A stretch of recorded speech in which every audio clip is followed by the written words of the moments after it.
Pertenezco a la sociología, que ha estudiado bastante el fenómeno religioso en la Argentina.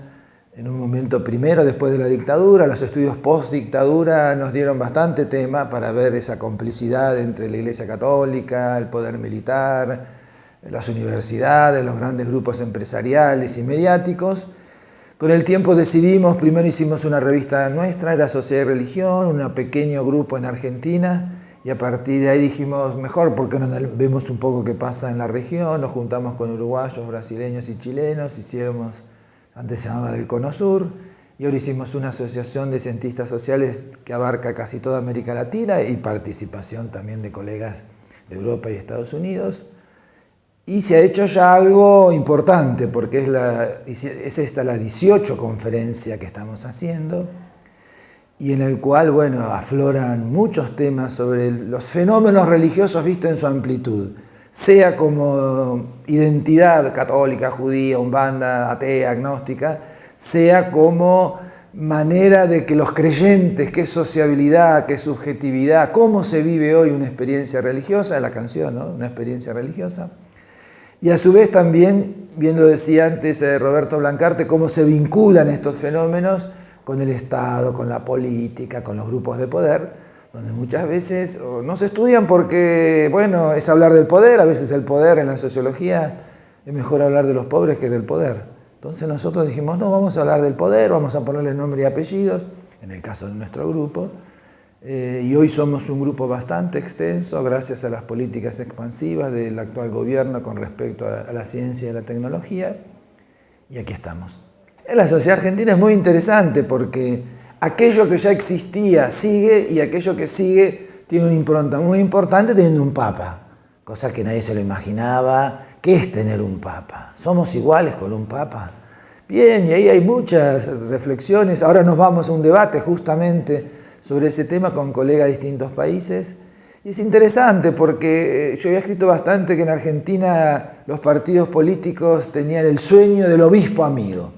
Tenían primero un coronel, después un obispo. Si eran de sectores populares, metían un obispo, tenían un cura, después de un coronel, algún suboficial, esa idea que había lucha de clases al interior de esas instituciones. Y hoy eso se reproduce porque, bueno, el Papa Francisco es de todos, pero no es de nadie. Todos lo utilizamos y él dice que no quiere que lo utilicen y él es el primero que no se utiliza. Eso es importante entonces para investigarlo, en el cual vimos la propaganda electoral, salvo un poco el FIT, y digo un poco, después voy a ir, la mayoría de los partidos políticos usaban las frases del Papa, recursos del Papa, el Papa nos apoya, cada uno tuvo su foto, menos uno, que era Massa, porque no lo quiso recibir nunca.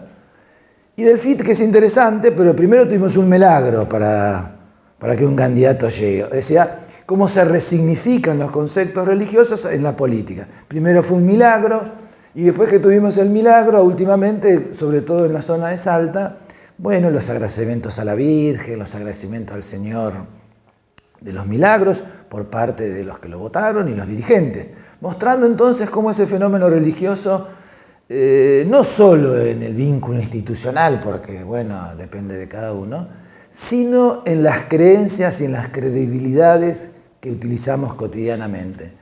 A mí siempre me interesó como el presidente Kirchner les decía, como un mensaje combativo, vivimos en el infierno. Entonces yo le preguntaba a los alumnos, ¿de qué mundo es el infierno? Marxista-leninista, neoliberal, postestructuralista, positivista, y el infierno es el infierno. Y ahora después vivimos en el purgatorio. Y después no solo vivimos en el purgatorio, sino que se murió, él está en medio del pueblo. Bueno, es fantástico esto, como está el Che Guevara en el medio del pueblo, como los grandes liderazgos en América Latina están... La concepción de seguir vivo en el medio del pueblo tiene una larga tradición cristiana en América Latina, y esto a nosotros nos interesa mucho, no si el tipo es de aquí o es de allá, sino ese intersticio entre lo político y lo religioso, cómo se reproduce en nuestro país y se reproduce en América Latina. Caso, por ejemplo, la visita a Cuba. Fidel Castro va a ser el único presidente en el mundo entero que estuvo con 3 papas. Hay que ser Fidel Castro y hay que tener que los papas los vayan a visitar. Entonces, ¿esto qué es? ¿Que Fidel Castro dejó de ser? ¿Los papas dejaron de ser? Eso es lo que a nosotros nos gusta investigar. porque es poner un poco en cuestión categorías.